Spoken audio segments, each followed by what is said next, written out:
This is Patty Cunningham. Welcome to my video. This is about applying masking fluid. First I start a bottle and I pour some into a cap because I don't want to let what's in the bottle dry out. So that's the thing I start first. This is a swan image. It's going to have a lot of water droplets above its wings where it's kind of shaking them out. So what I'm going to do first is protect the bottom of the page where it's going to be lighter and it's going to have a shadow. And that part I do not want to be sprinkled. I do not want to have that sprinkled with water droplets.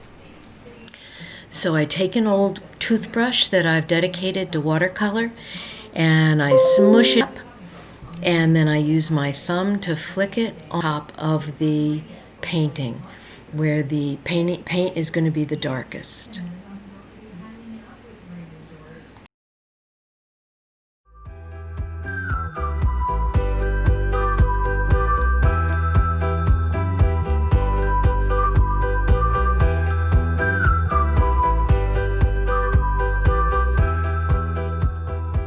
The next thing I'm going to do is remove the paper on the bottom, and I'm going to outline the swan. I'm going to outline the swan in Misket with a little, what they call a shaper tool. It's just a rubber-ended,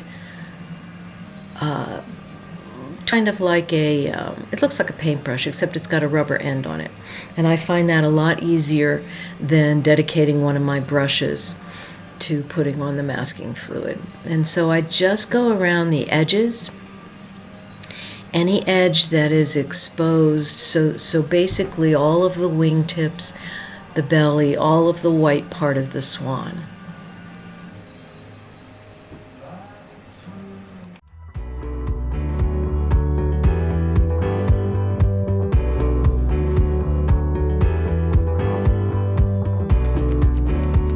At this point, I get my bottle back and I pour the remaining fluid into, I just popped a bubble in the top of it. I pour the remaining fluid back into the bottle and recap it. It's pretty expensive stuff, so I try to hang on to it.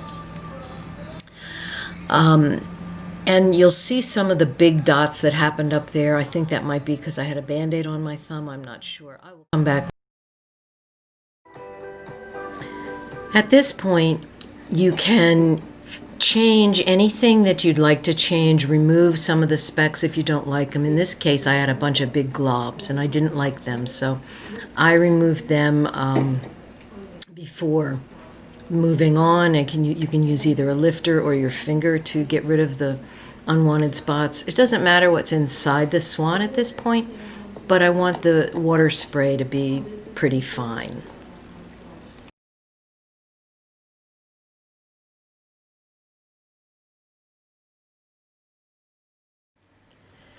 Now, I started my recording of the class a little late. What I did after the Misket was completely dry, I wet everything around the swan. I laid in a very dark combination of perylene green and ultramarine blue up at the top, and then I did a gradual transition into pure ultramarine at the bottom. What you see here is I am putting into damp paper, I am putting the swan's reflection in the water with very dark perylene green.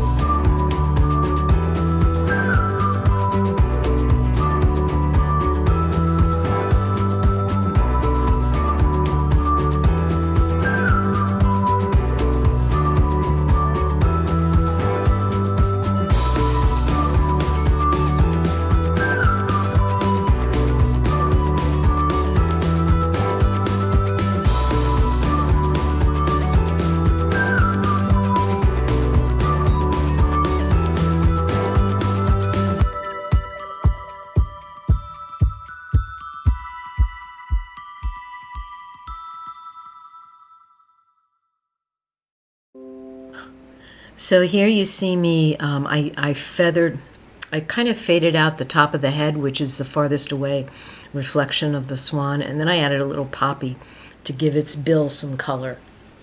in the reflection. Next thing I did to give the water a little more interest, I added a couple of drops of water to make on-purpose blooms. Since the paint is still wet, I can do that, and the paint will sort of spread out and make a lovely, give it a little texture. After that, what I started doing was adding in some ripples. I wanted most of the ripples to be around in front of the swan, and that's what's going to allow his or her shadow, or reflection rather, to really look like it's in the water. I'm also adding a little bit more dark up at the top because I really want it to be a nice contrast. And this is a good time also to adjust your edges, darken any spots, lighten any spots that you don't like.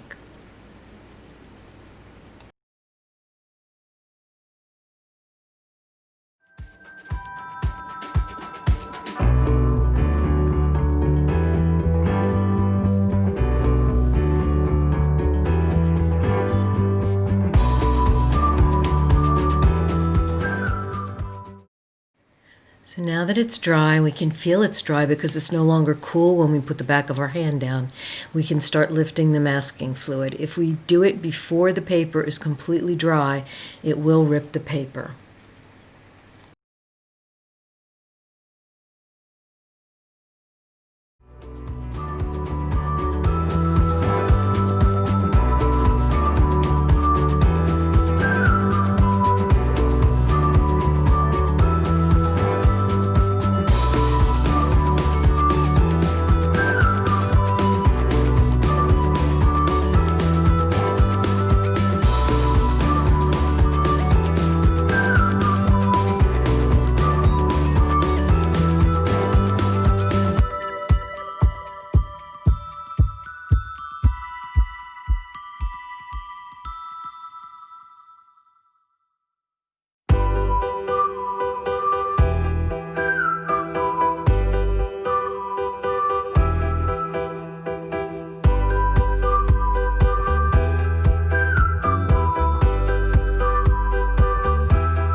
So now I'm going to start painting in the swan, and I'm going to wet it in sections and then put a bluish shade of gray. So that's ultramarine, a little bit of QBO, quinacridone burnt orange, and a bunch of water.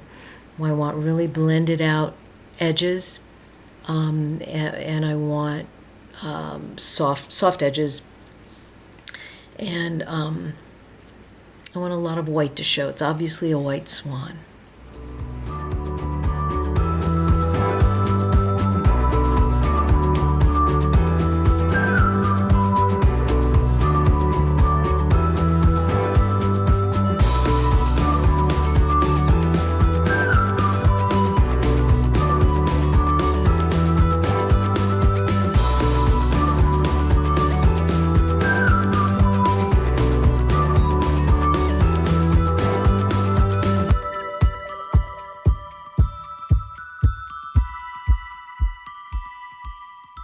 So in this section I'm adjusting edges, and what I just did, there was a little bit of the background color that had made it over top the biscuit, so I was blending that out with a scrubber brush. And also when you use biscuit, the lines are very frequently lumpy and bumpy. So you'll see me turn my page around here to work a little bit on the top of his head, because the top of the swan's head really needs to be pristine and a nice, solid, hard edge. And we want it clean. So I'm adjusting it a little bit there. And then I'll go on and I'll do each other section, shading it to give the body shape.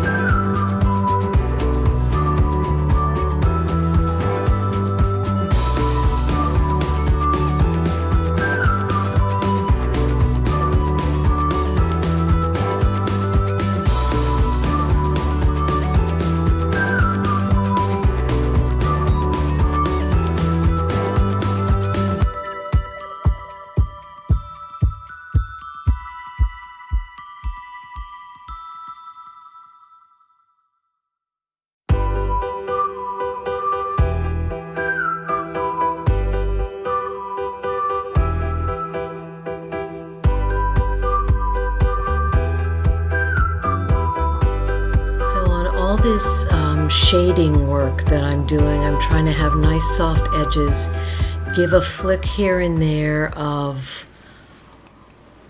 where the feathers might be sticking out. It just accentuates them a little bit. And then I'm also going to go in around the edges, especially toward the back of the swan, on the wings and the tail, and try to blend them a little bit into the background. Give them kind of jagged edges, give them soft edges so that they recede. The main focus here is the swan's head. And we're going to do that by having greater detail in the face and lesser in the parts that are farther back.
And now finally we get to the face. For the bird's beak, it's kind of an orangey red. You can go either way, toward the red side or toward the yellow side, but I think the red makes more of an impression. So I used Poppy here, which is a cheap Joe's color.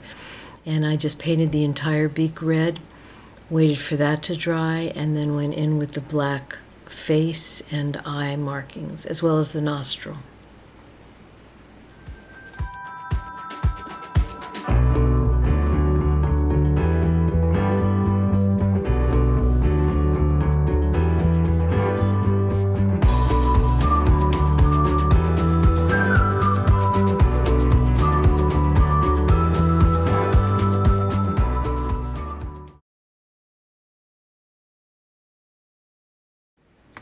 While I was waiting for the beak to dry, I went in with my big damp brush to knock back the colors in the white splashes.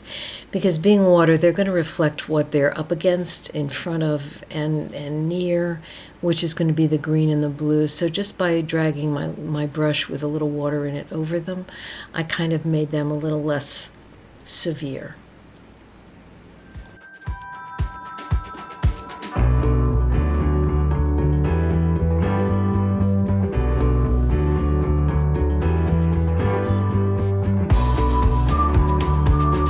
Decided to darken the reflection at this point, right down below where his body hit the water, under his neck and under the front part of his wings and body. I thought a little drama, and besides, I was still waiting for the beak to dry.